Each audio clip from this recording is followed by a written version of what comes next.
Bye.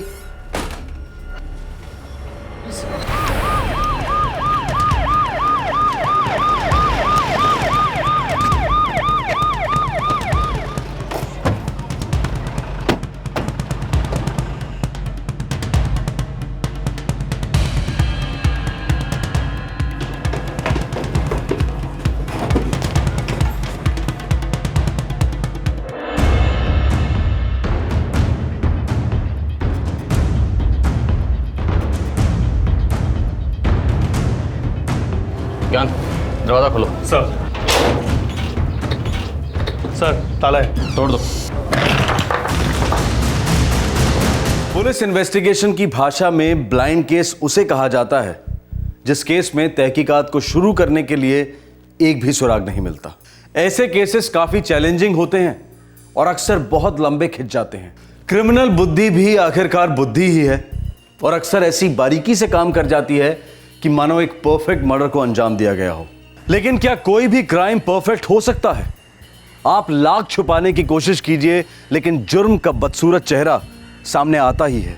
हर जुर्म दरअसल एक दस्तक है कि अंत बहुत करीब है।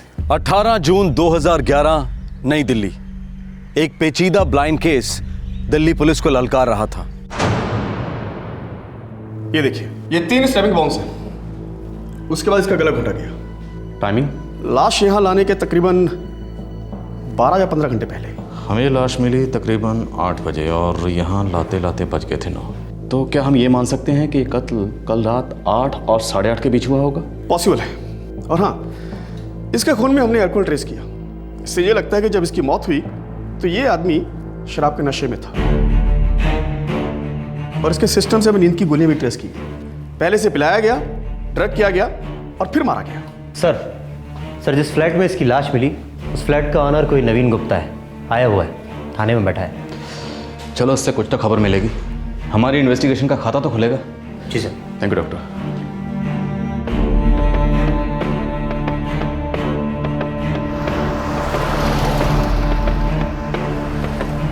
सर, बिल्डिंग में रहने वाले सभी लोगों से पूछताछ की, किसी ने कुछ नहीं सुना, किसी को कुछ नहीं पता। अजीब है ना, चाकू से इतने वार किए गए, चिल्लाया तो होगा ही।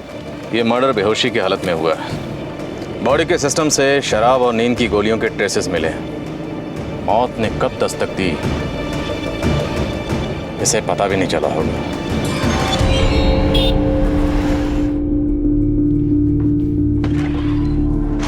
नवीन गुप्ता? Yes sir. पहचानते हैं? नहीं sir. Rajdeep apartment, flat number 1004 आपका है?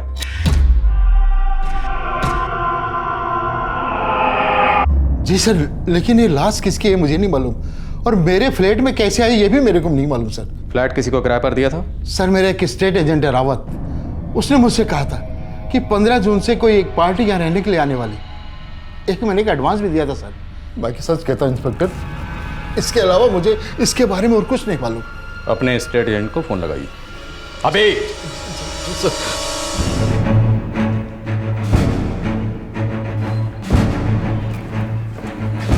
Sir, Rawat, state agent. नमस्ते सर। इसे पहचानते हो? नहीं सर, मैं इस आदमी को नहीं पहचानता। अब इस साले, तूने घर किराए पे चढ़ाया, तुझे नहीं मालूम वहाँ कौन रहता था, वहाँ क्या हो रहा था? सर, वो श्रीधर बसोप्पा नाम का एक आदमी था जिसे मैंने फ्लैट किराए पर दिया था। उसकी डिटेल्स हैं मेरे पास। फ्लैट की तलाश में मिला था मुझे वो। कब मिला था? 13 जून को मिला था सर, 13 जून।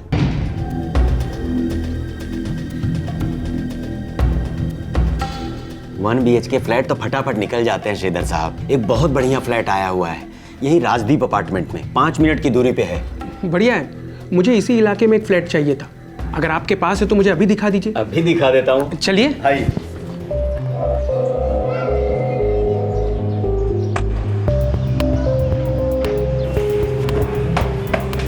ये रहा गुप्ता साहब का फ्लैट।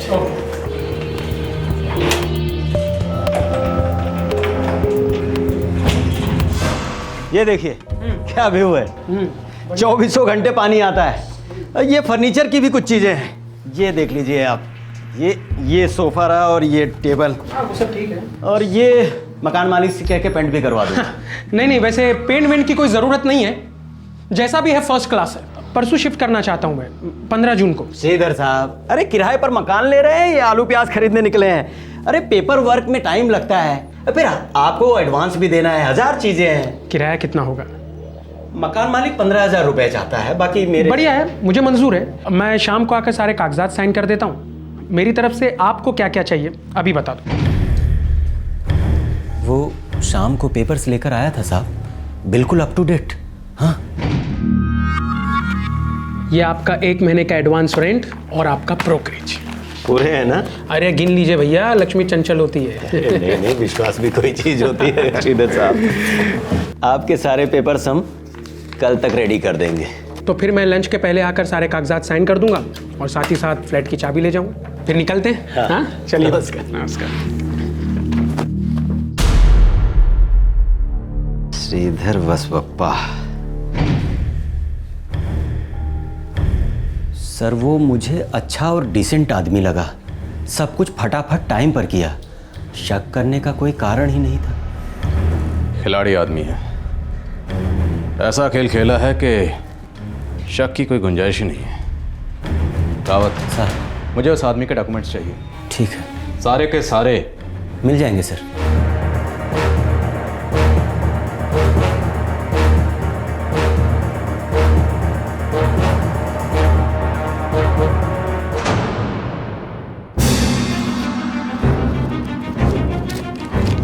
ये है सर, ये पैन कार्ड का जेरोक्स और ये एग्रीमेंट कॉपी।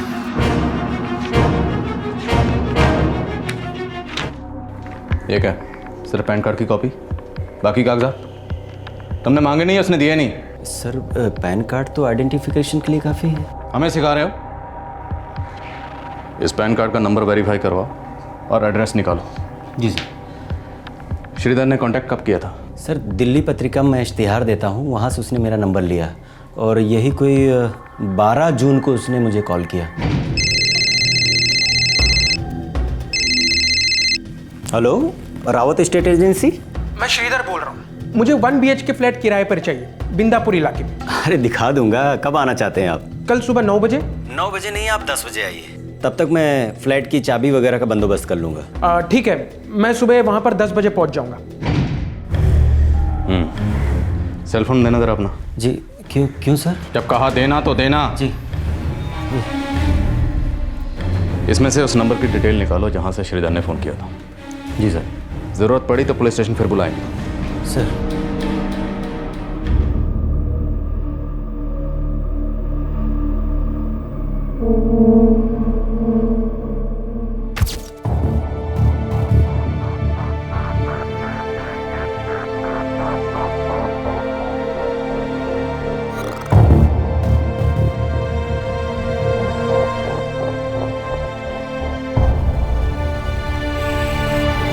लाश को मिले 24 घंटे बीत चुके थे, लेकिन अभी तक लाश की शिनाख्त नहीं हो पाई थी। पुलिस को कोई सुराग तो नहीं मिला था, लेकिन जो लीड्स मिले थे उन पर जोरों से काम चल रहा था। जुर्म करने वालों ने अपने किए पर बहुत अच्छी तरह से पर्दा डाला था। वो अब तक पुलिस के रडार में नहीं आए थे। तो क्या यह जुर्म एक अनसॉल्व केस बनकर रह जाएगा? सर, श्रीधर वासप्पा का एड्रेस मिल गया है, बेंगलुरु का रहने वाला है। लेकिन जिस नंबर से श्रीधर ने फ़ोन किया था वो नंबर मुंबई का था। और वो नंबर कत्ल की रात से ही स्विच ऑफ होगा। जी सर। ये साजिश दिल्ली, मुंबई और बेंगलोर के त्रिकोण के बीच में रची गई है। अब इस त्रिकोण के रहस्य को ढूंढना होगा।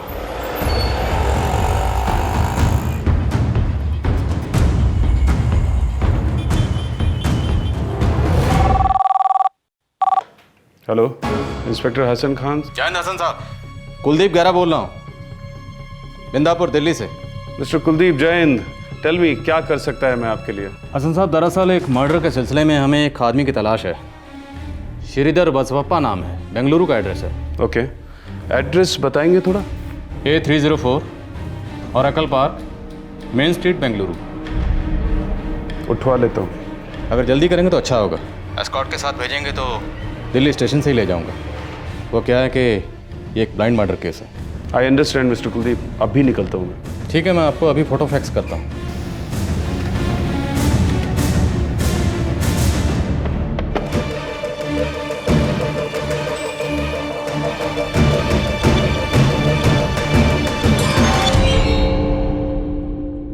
सुबह देखा है सर उसे।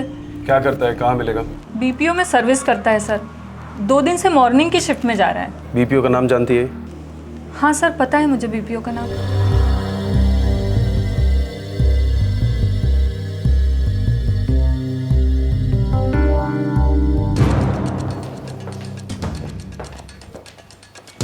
ये श्रीधर बसवप्पा कौन है?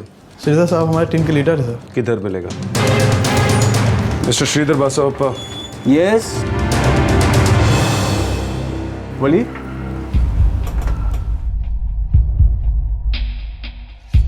तुमको हमारे साथ चलना होगा।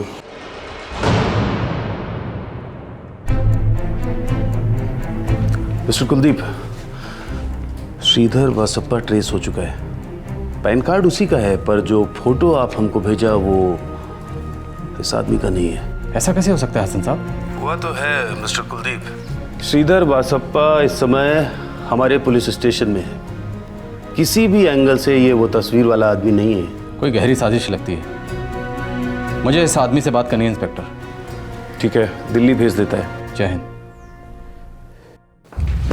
मेरा शिफ्ट टाइम जा रहा है इंस्पेक्टर साहब, बताएंगे भी क्यों डिटेन कर रखा है मुझे? मेरा एक कांस्टेबल तुम्हें दिल्ली लेके जाएगा। क्या? तुम दिल्ली जा रहे हैं?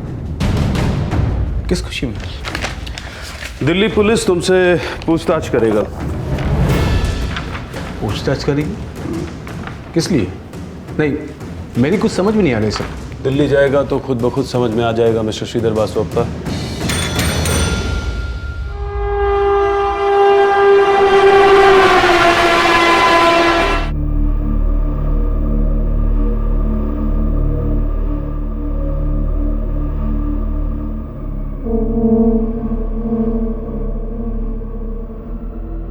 रहस्य की चादर में लिपटी लाश को अब 3 दिन हो गए थे, लेकिन यह लाश अब भी लावारिस ही थी। दूसरी तरफ एक और चौंकाने वाली बात सामने आई। जिस श्रीधर बसवप्पा ने दिल्ली में वो फ्लैट किराए पर लिया था और जो श्रीधर बसवप्पा बेंगलुरु में पाया गया, ये दोनों अलग अलग लोग थे। आखिरकार ये षड्यंत्र क्या था? नो, मैं इस आदमी को नहीं जानता, पहले कभी देखा तक नहीं इसे। और सर, मैं आज पहली बार दिल्ली आया हूँ। कमाल है, जिस आदमी को जानते तक नहीं उसे मरवा दिया, जान ले ली उसकी। गॉड, ये क्या कह रहे हैं आप ऑफिसर? मैं एक डिसेंट हार्ड वर्किंग आदमी हूँ, अच्छा जॉब है, फैमिली है। मुझे कुछ समझ नहीं आ रहा है, ये सब क्या हो रहा है, ये क्यों हो रहा है? आपके पैन कार्ड का इस्तेमाल एक फ्लैट को किराए पर लेने के लिए किया गया और इस आदमी का उस फ्लैट में कत्ल हुआ है। देखिए सर, इस पैन कार्ड की बाकी सारी इंफॉर्मेशन सही है, ये मेरा ही पैन कार्ड है, लेकिन ये तस्वीर देखिए, ये मेरा नहीं है सर। तो ऑब्वियसली किसने मुझे फंसाने की कोशिश की है सर। कोई आपको फंसाने की कोशिश कर रहा है या आप हमें घुमाने की कोशिश कर रहे हैं मिस्टर श्रीधर बसवप्पा? मैं ऐसे क्यों करूंगा सर? मैंने कहा ना, मैं आज से पहले दिल्ली कभी नहीं आया और मैं इस आदमी को किसी एंगल से नहीं जानता। मैं बिल्कुल इनोसेंट हूं सर।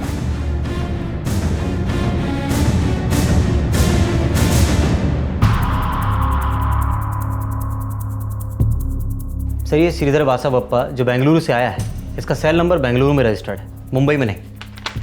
और इससे पहले इसके दिल्ली आने के कोई रिकॉर्ड भी नहीं है। हो सकता है उसने किसी और का नंबर इस्तेमाल किया हो कॉल करने के लिए, जो मुंबई में रजिस्टर हो। सर, हमने उसके बेंगलुरु ऑफिस में पूछताछ करवाई है। मर्डर के 2 दिन पहले से अब तक वो रोज़ ड्यूटी पे था, 14 घंटे डेली। तो फिर उसका पैन कार्ड दिल्ली कैसे पहुंचा, जिसका इस्तेमाल फ्लैट किराए पर लेने के लिए किया गया? बहुत अजीब सा केस है ना। हो सकता है वो इनोसेंट है, हो सकता है किसी ने चाल चली है। मिस्टर श्रीधर, मान लेते हैं कि आप इस कत्ल में इन्वॉल्व नहीं थे, पर आपका पैन कार्ड तो इन्वॉल्व था। मुझे नहीं पता मेरा पैन कार्ड यहाँ कैसे पहुँचा। मेरा पैन कार्ड तो हमेशा मेरे पास ही रहता है, मेरे लॉकर में। हो सकता है आपने किसी को दिया हो, इस वक्त आपको याद ना आ रहा हो और कातिल ने इसका इस्तेमाल किया। नो सर, मैं ऐसे किसी आदमी को नहीं जानता जो खून वून कर सके। सर मेरा यकीन कीजिए, मैं वाकई में डिसेंट आदमी हूँ। I am innocent sir. Mister Sridhar, आप कुछ ज़्यादा ही इनोसेंट हैं। हो सकता है आपने अपने पैन कार्ड की ज़ेरॉक्स कॉपी किसी को दी हो और उसने आपके पैन कार्ड से आपकी फ़ोटो हटाकर अपनी फ़ोटो लगाई और उसकी फिर से ज़ेरॉक्स करवा ली और आपके पैन कार्ड को बना लिया अपना पैन कार्ड। फ़ोन उसने किया, इल्ज़ाम आप पर।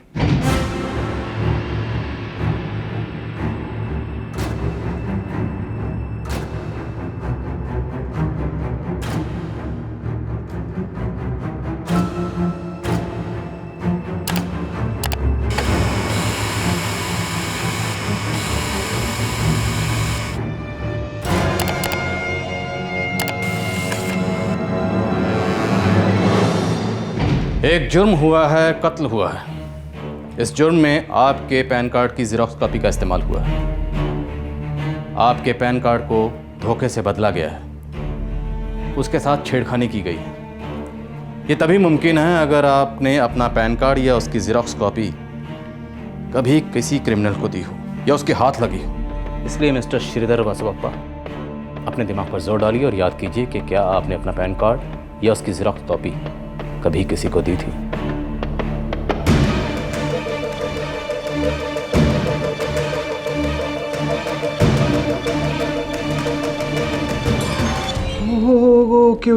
ओके, अभी याद आया सर। क्या? सर 1 महीने पहले मैं मुंबई गया था जॉब इंटरव्यू के लिए। वहाँ मैंने अपने सारे पेपर सबमिट किए थे। उसमें मेरे पैन कार्ड की ज़ेरॉक्स कॉपी भी थी। कंपनी का नाम और एड्रेस पर सॉफ्टवेयर कंपनी थी इंस्पेक्टर साहब, नॉक्स प्लाजा में प्राइम वेब सॉफ्टवेयर कंसल्टेंट्स।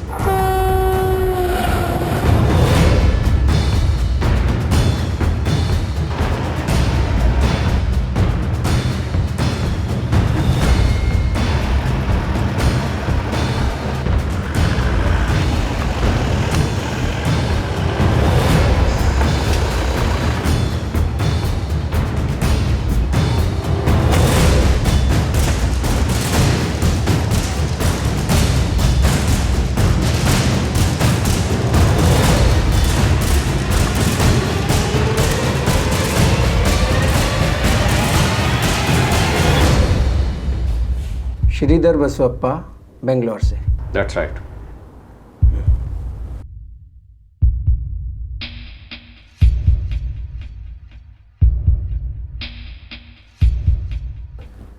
जी हाँ सर, माइंड स्पीक कंसल्टेंट के थ्रू आए थे इंटरव्यू के लिए और उन्होंने 5 मई को इंटरव्यू भी दिया था। Anything else? नथिंग, लेकिन हमने उसे सिलेक्ट नहीं किया था। अच्छा था, लेकिन दूसरा कैंडिडेट उससे भी अच्छा था। उन्होंने आपको अपना पोर्टफोलियो दिया होगा जिसमें उनके सर्टिफिकेट्स, रिकमेंडेशन लेटर और पैन कार्ड की ज़ेरॉक्स कॉपी होगी। जी हाँ सर, शॉर्ट लिस्ट हुआ हर कैंडिडेट ये डॉक्यूमेंट सबमिट करता है। This is the standard procedure. लेकिन जिन कैंडिडेट्स को आप सिलेक्ट नहीं करते हैं उनके डॉक्यूमेंट्स को लौटाना आपका स्टैंडर्ड प्रोसीजर नहीं है। ये कैसा सवाल है सर? ज़िंदगी और मौत का सवाल है मिस्टर नारंग, जवाब दीजिए। जिन कैंडिडेट्स को आप सिलेक्ट नहीं करते हैं उनके डॉक्यूमेंट्स के साथ आप क्या करते हैं? कुछ नहीं करते, मेरा मतलब हम तो उन्हें पीएम को दे देते बस। और पीएन उन डॉक्यूमेंट्स का क्या करता है? रद्दी में दे देते हैं सर। एक टाइम से बात चल रही है सर, ऑफिस में एक पेपर शेडर खरीदा जाएगा। सब टेंशन ही खत्म ना सर। एक साइड से बेकार पेपर डाल दो, 2 सेकंड में सब चूर चूर, सीधे कचरे में। ठीक है। इस नकली श्रीधर ने जिस नंबर से फ़ोन किया था वो नंबर मुंबई का है। जी सर। शाम मुझे पूरा शक है कि उसने पैन कार्ड की जाली कॉपी भी यहीं मुंबई में रहकर बनाई होगी। सर मुझे लगता है कि हमें उसके फ़ोन रिकॉर्ड्स ट्रैक करने चाहिए। हो सकता है हमारे काम का कोई नंबर निकल आए।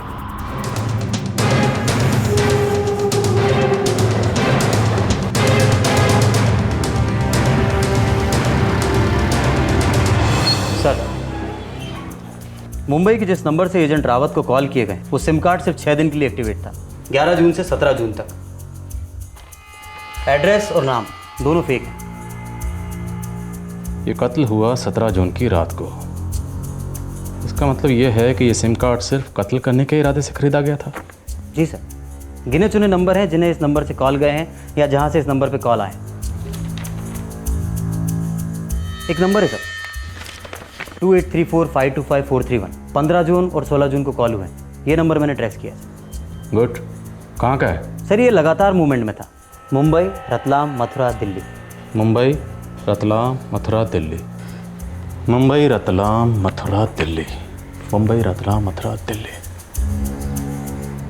ये तो राजधानी का रूट है।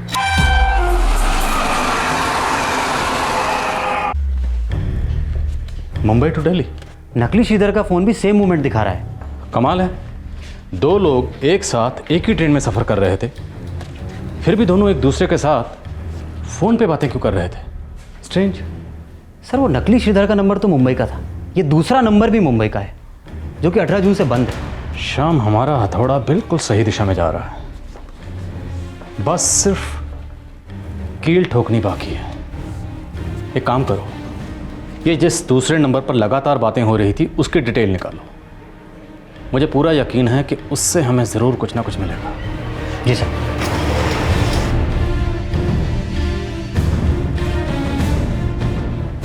माधुरी शर्मा, सेक्टर 16, वाशी, मुंबई।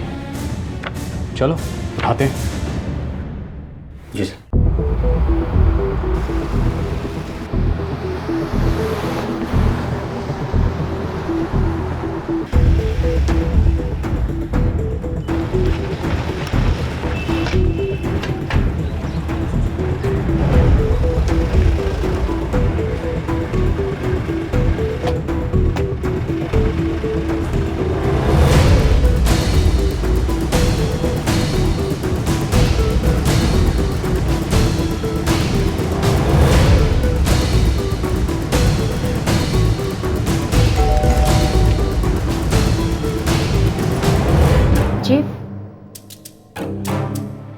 माधुरी शर्मा जी?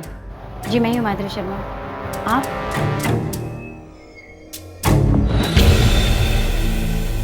कौन है ये?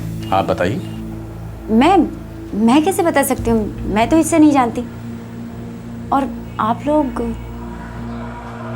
दिल्ली पुलिस। माधुरी जी, आपको हमारे साथ दिल्ली चलना होगा। किस लिए? इसलिए क्योंकि हम जानते हैं कि आप इस मरे हुए आदमी को जानती हैं। इसलिए क्योंकि हम ये भी जानते हैं कि जिसने कत्ल किया है आप उसे भी जानती हैं। इसलिए क्योंकि हमें पूरा शक है कि इस कत्ल में किसी ने कातिल का साथ दिया है, और वो साथी आप हैं माधुरी जी। इसीलिए आपको हमारे साथ दिल्ली चलना होगा। किस लिए? इसलिए क्योंकि हम जानते हैं कि आप इस मरे हुए आदमी को जानती हैं।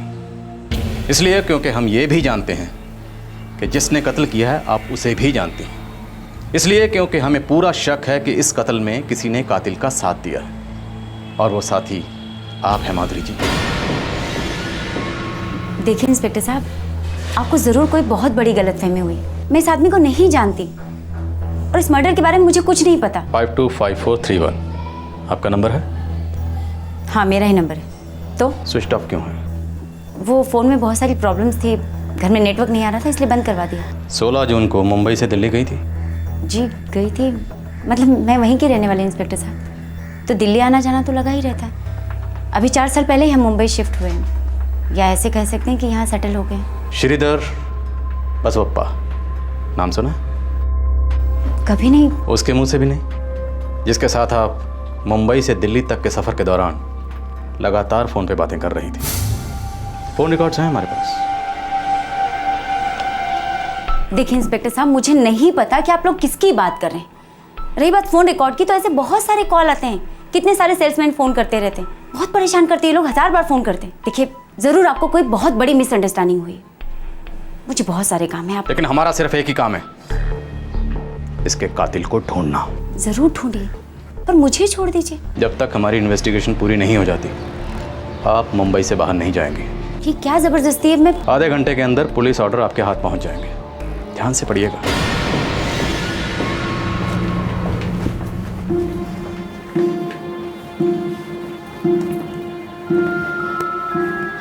मम्मी, ये लोग कौन थे? क्या हुआ मम्मी? कुछ नहीं बेटा, अब अपने कमरे में जाओ।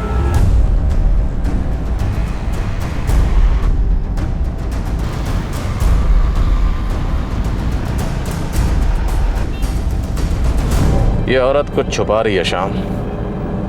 इस लाश को पहचानती है। लेकिन सर, जिस तरह से वो पेश आई, बॉडी लैंग्वेज, अपनी बात पे अड़ी रही। अपने दिखावे पे अड़ी रहेगी। देखते हैं कब तक अड़ी रहेगी। इसका मुखौटा उतारना पड़ेगा।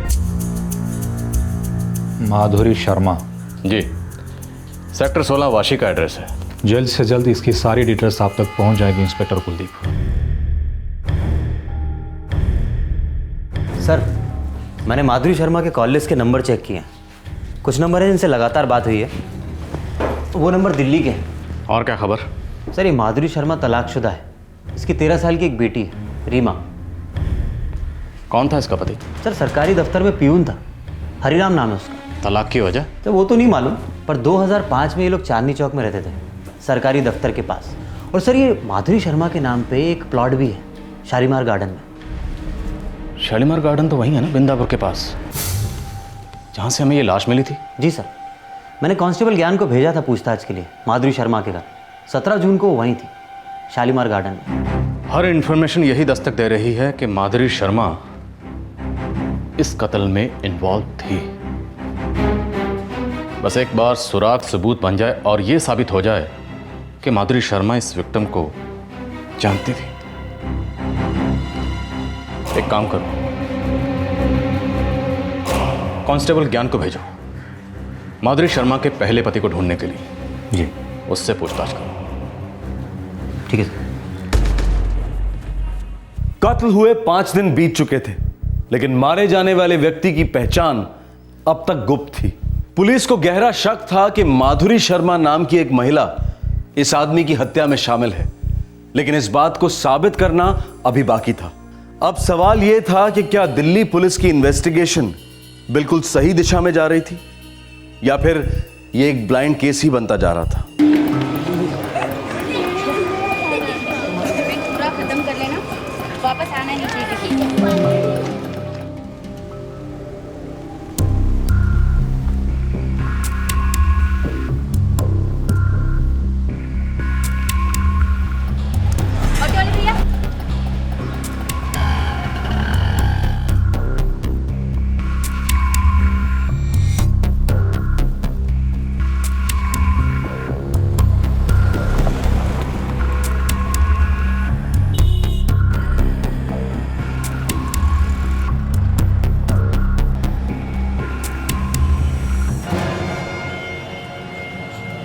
एक चाय देना।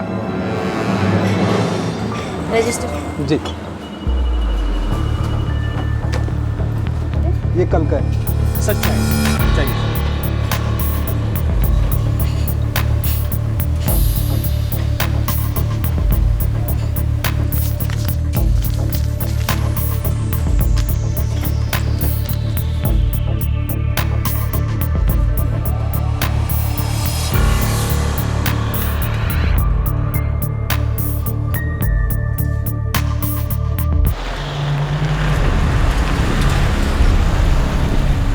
माधुरी बहुत बहुत महत्वाकांक्षी है हवलदार साहब। वो हमेशा कुछ बड़ा करना चाहती है। तुमने तुम्हारी बीवी को छोड़ा या फिर उसने तुम्हें छोड़ा? ये फैसला हम दोनों ने मिलकर किया। क्यों? मैं चादर देखकर पैर फैलाता हूँ, उसके लिए हर चादर छोटी पड़ जाती। हद से ज़्यादा आक्रामक थी, इसलिए आपस में नहीं बन पाई। हरिराम, ध्यान से देखो, पहचानते हो? नहीं पता। तुम्हारी भूतपूर्व पत्नी माधुरी, इस आदमी के साथ क्या रिश्ता था उसका? मुझे कोई आइडिया नहीं है हवलदार साहब। हमारे डिवोर्स के बाद मेरा उससे कोई खास लेना देना नहीं है। बस एक आध बार बेटी से मिलता हूँ, तब आमना सामना होता है। किसी और आदमी के साथ रिश्ता? मेरा माधुरी के साथ तलाक हो चुका है, अब वो किसी के साथ भी रिश्ता रख सकती है। सर, मैं लगातार 2 दिन से माधुरी के हर मूवमेंट को फॉलो कर रहा हूँ। उसके एक रेस्टोरेंट में पार्टनरशिप है। रोज सुबह जाकर वो पैसे कलेक्ट करती है। पार्टनरशिप किसके साथ है? सर, एक उमेश जगताप नाम का आदमी है, लेकिन उसे कभी देखा नहीं है। उसका एक मैनेजर है, माधुरी उसी के साथ डील करती है। इस मैनेजर को जरा हाजिर करो, थोड़ी डील शील हम भी करना चाहेंगे उसके साथ। सर, मुझे ये रेस्टोरेंट ज्वाइन किए हुए 1 महीना ही हुआ है। इससे पहले कहाँ थे? APMC मार्केट, वाशी में रेस्टोरेंट है, चक्रा रेस्टोरेंट। उमेश जगताप कहाँ मिलेगा? सर, मैडम का पार्टनर है, मैं कभी मिला नहीं। अब वैसे होटल मैडम चलाती है। ये आदमी उमेश जगताप है? सर मैंने बताया ना, मैंने 1 महीना पहले ही ज्वाइन किया है। मैं कभी भी उमेश जगताप से नहीं मिला। तुमने ये होटल 1 महीना पहले ही ज्वाइन किया? जी। लेकिन तुम्हारे होटल में कुछ लोग तो ऐसे होंगे जिन्होंने उमेश जगताप को देखा होगा, वो तो उसे पहचानते होंगे। सर हमारा हेड वेटर है तुकाराम, वो रेस्टोरेंट के पहले दिन से ड्यूटी पर है। समोसा नहीं। तुकाराम। जी मैडम। गोविंद कहाँ है? वो मैडम मैं आपको बताने ही वाला था, दरअसल कुछ लोग आए थे, वो उन्हें अपने साथ लेके गए हैं। कौन? मैडम ये तो नहीं पता, लेकिन मुझे तो वो पुलिस वाले लगे थे। पुलिस वाले? जी हाँ। ठीक है, तुम विघ्नेश को बोलो काउंटर संभालो, तुम मेरे साथ चलो। क्या हुआ मैडम, कुछ बात हुई क्या? कुछ नहीं, बुलाओ उसको। पुलिस वाले?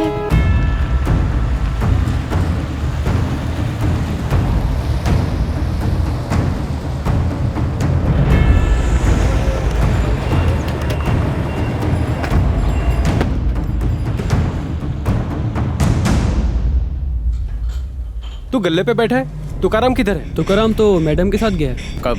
कहाँ गया? कहाँ गया ये तो नहीं मालूम साहब, लेकिन अभी आधे घंटे पहले मैडम आई थी, आप नहीं थे, देख के बिगड़ गई। फिर मैडम तुकाराम को ले गई और मुझे यहाँ गले पर बिठा दिया। सर कुछ तो बताइए, ये सब माजरा क्या है? तुम्हारी मैडम तो गई अब काम से।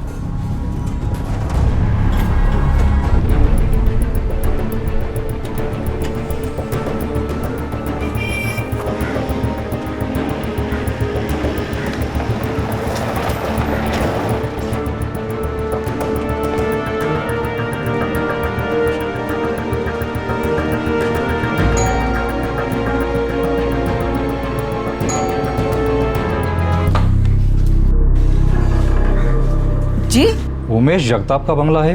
था, अभी ये मेरा घर है। आप कौन हैं?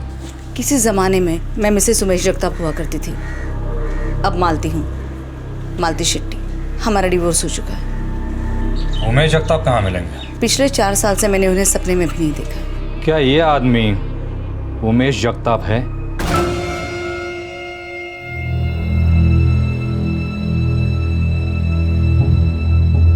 जी हाँ, यही मेरे एक्स हस्बैंड है। क्या हुआ है उन्हें? मर्डर।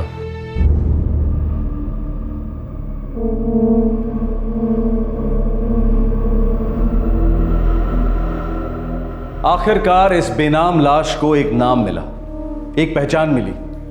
मुंबई का रहने वाला एक होटलियर दिल्ली में मरा हुआ पाया गया। उसकी बिजनेस पार्टनर माधुरी शर्मा ने लाश की फोटो देखकर उसे पहचानने से इनकार कर दिया था। अब ये एक ब्लाइंड केस नहीं रहा था, बल्कि एक ओपन और शॉर्ट केस होने की राह पर था।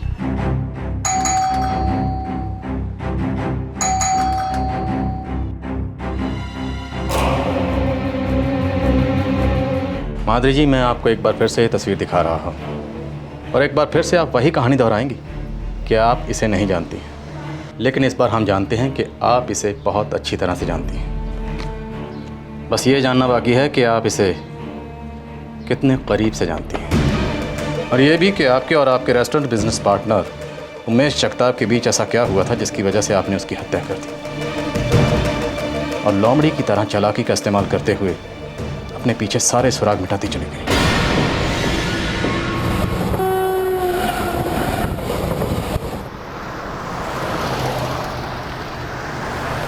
वो होटल उमेश जगताप का था। आप पार्टनर थी?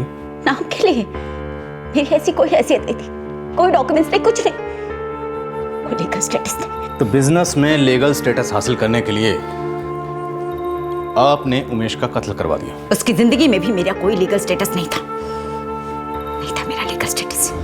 ले, तेरे को पूरे पैसे देता हूं, ये फ्लैट दिया तेरे को, तेरी बेटी की देखभाल अपनी बेटी की तरह करता हूं। और क्या करूं? और क्या करूं? बोल, अबे बोलना। ये इन पैसों का रुबाब मुझे मत झाड़ो, समझे कि नहीं? इन पैसों में मेरा भी बराबर का हक है, समझे ना? तुमसे ज्यादा मेहनत करती हूँ मैं रेस्टोरेंट में, और तुम क्या देने की बात करती हो? अगर देना ही है तो अपना नाम, अपने बिजनेस में पार्टनर, अपनी बीवी धर्मपत्नी कहने से घबराती क्यों? डरपोक कहेंगे। तो अपने पति का घर छोड़कर इधर नहीं आती। तेरी शादी सिर्फ पैसों से हुई है और वो मैं तुझे दे रहा हूं। और चाहिए? और दूंगा। और चाहिए? और दूंगा। और पैसे चाहिए? और दूंगा। बस इससे ज्यादा तेरे को कुछ नहीं मिलेगा। और इससे ज्यादा कुछ मांगेगी ना तो ठेंगा मिलेगा, ठेंगा।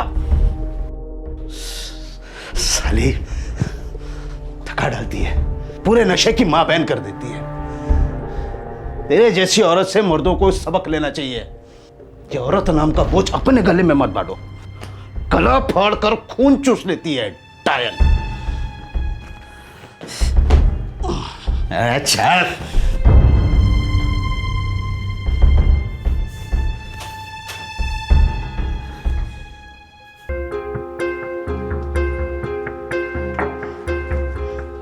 मम्मी, उमेश अंकल अच्छे नहीं हैं। रीमा, तुम्हें स्कूल जाने के लिए देर हो रही है। मम्मी, मैं कोई छोटी बच्ची नहीं हूँ, सब देख रही हूँ, सब समझ रही हूँ। पिछले 4 साल से आपकी यही हालत है और आपकी मदद के लिए कोई नहीं है, यहाँ तक कि आपसे बात करने के लिए कोई नहीं है। मम्मी, मैं आपके साथ हूँ, अब मैं बड़ी हो गई हूँ। मम्मी, मैं आपकी फ्रेंड हूँ। ये उमेश अंकल आपको सिर्फ यूज़ कर रहे हैं। आप समझती क्यों नहीं? मुझे लगता है अब हमें अलग रहना चाहिए। सच मम्मी, हमें अलग रहना ही पड़ेगा। कई बार भी रह लेंगे, मगर उसके इस घर में नहीं।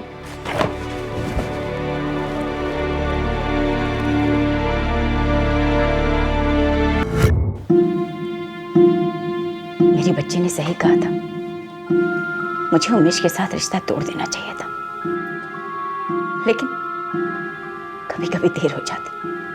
मैंने अपनी जिंदगी के 4 साल दिए उस आदमी को, अपना तन मन सब कुछ उसके हवाले कर दिया। उसका रेस्टोरेंट बिजनेस सेटअप करने में इतनी मेहनत की कि कोई कानूनी पार्टनर भी नहीं करता। उस बिजनेस से उसने जितने भी पैसे कमाए, उसमें दरअसल आधा मेरा था, मेरे हक का। उसके बिना भी मुझे उसे छोड़कर चले जाना चाहिए था, नई जिंदगी शुरू करनी चाहिए थी, जो मैंने नहीं की। मुझे मेरा हक छोड़ छाड़ कर जाना मंजूर नहीं था और वो मुझे मेरा हक देने से इनकार कर रहा था। मेरा पहला पति इस आदमी से कई गुना ज्यादा अच्छा था, लेकिन हमारी नहीं बनी, हम अलग हो गए। लेकिन इस उमेश जगताप, पता नहीं क्यों, उमेश जगताप के साथ मुझे मेरे हिस्से की हर पाई चाहिए थी, हर पाई।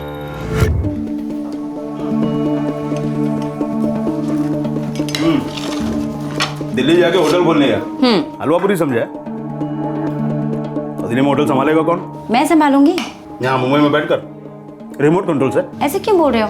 हफ्ते में 2 दिन वहां रहूंगी, बाकी के दिन यहाँ आते जाते रहूंगी। तुम शायद भूल रहे हो, मेरी दिल्ली की पैदाइश है। मैं उस शहर को वैसे ही जानती हूँ जैसे अपनी हथेली को। ठीक है, 16 तारीख को दिल्ली चलते हैं एक साथ।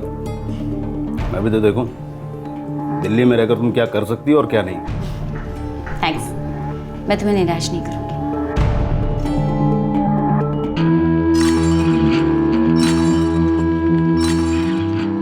मैंने उमेश को हमेशा के लिए मेरी जिंदगी से अलग करने का प्लान बनाया था।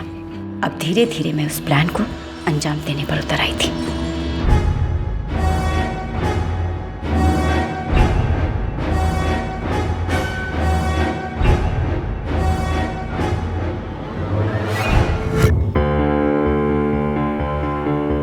पानीपुरी वाले के यहाँ से मिले उस पैन कार्ड जेरॉक्स कॉपी से मैंने झूठी आइडेंटिटी बनाई।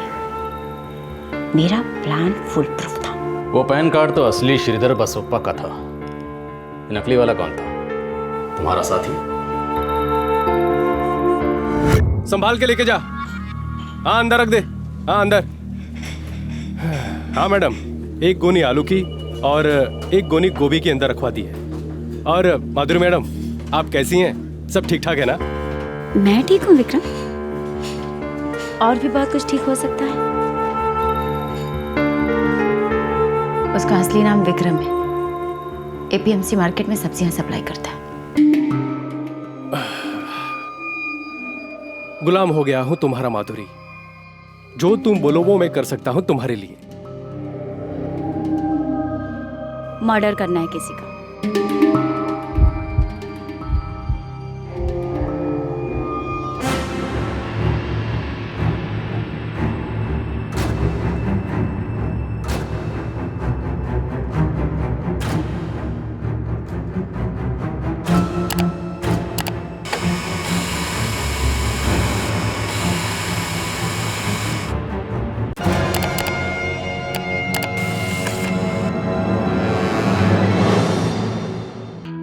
विक्रम उस पैन कार्ड की कॉपी लेकर दिल्ली गया और उस पैन कार्ड की मदद से उसने वो फ्लैट किराए पर लिया।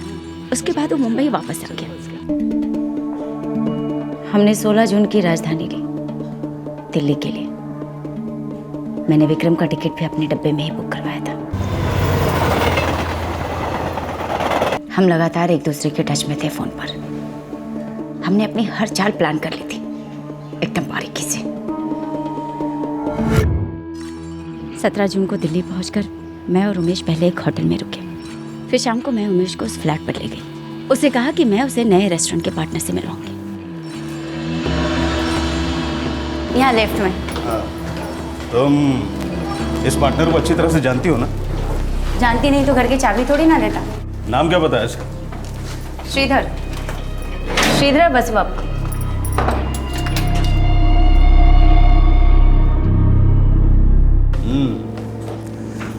वैसे ये श्रीधर यहीं रहता है क्या?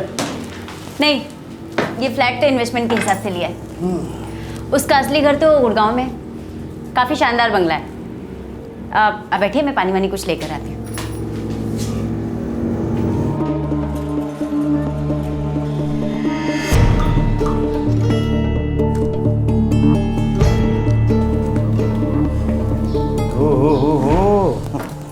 काफी कुछ जानती हो इस घर के बारे में।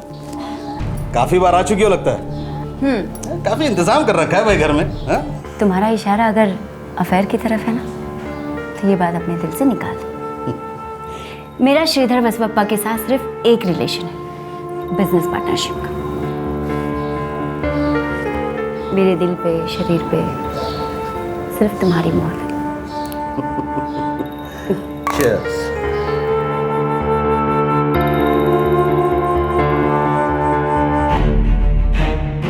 मैंने उमेश को पूरी तरह रिझा लिया था उस रात।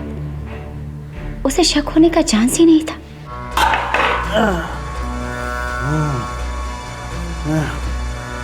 माधुरी, माधुरी, यार मुझे चक्कर सा आ रहा है। तेरा पार्टनर श्रीधर किधर? बोलो। आ जाएगा ना जानू, ट्रैफिक में। अभी जल्दी आ जाएगा। अभी आ जाएगा, जल्दी जल्दी आ जाएगा। उमेश, उमेश, उमेश।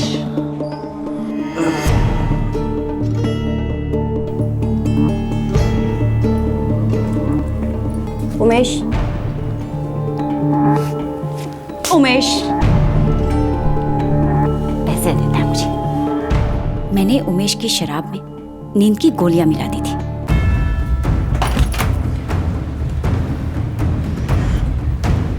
जल्दी करो, बेहोश है। माधुरी, अभी तक जो कुछ भी किया है सिर्फ तुम्हारे लिए किया, और जो करने जा रहा हूं उसके बदले में अपने वादे को मत भूलना। मैं वादे की पक्की हूं, तुम्हें तुम्हारे पैसे मिल जाएंगे।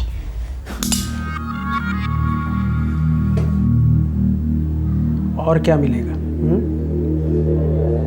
जो मेरा है।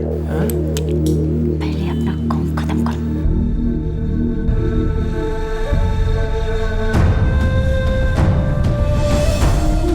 विक्रम ने पहले उमेश को छुरा मारा।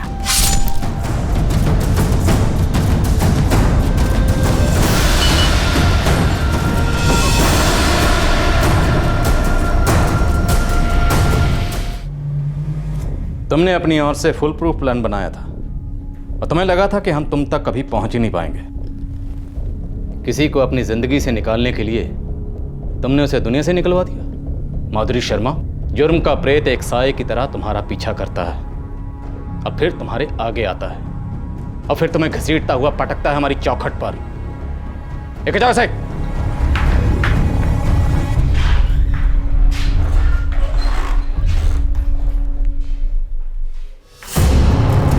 मुझे छोड़ दो सर। सर अब आप मेरी बात सुनिए सर, मुझे छोड़ दो सर, मैंने कुछ नहीं किया सर। सर मेरी बात सुनिए सर, मेरी बात सुनिए सर, मैंने कुछ नहीं किया सर। सर सर मेरी बात सुनिए।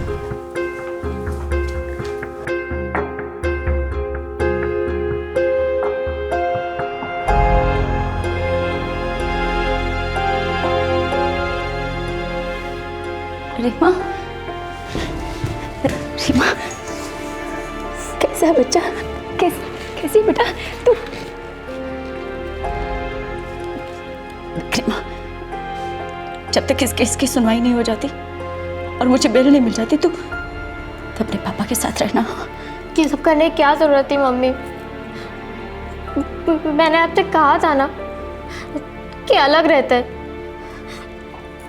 ये सब करके क्या मिला आपको मम्मी? मैं डर गई थी रीमा, डर गई थी कि मुझे मेरा हक नहीं मिलेगा। मैं डर गई थी बेटा। तो अपना ध्यान रखना।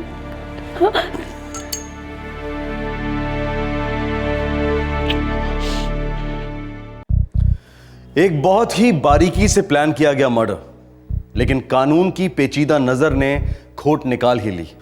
एक ब्लाइंड केस को बड़ी मेहनत और लगन के साथ इन्वेस्टिगेट किया गया और पर्दाफाश हुआ एक संगीन जुर्म का।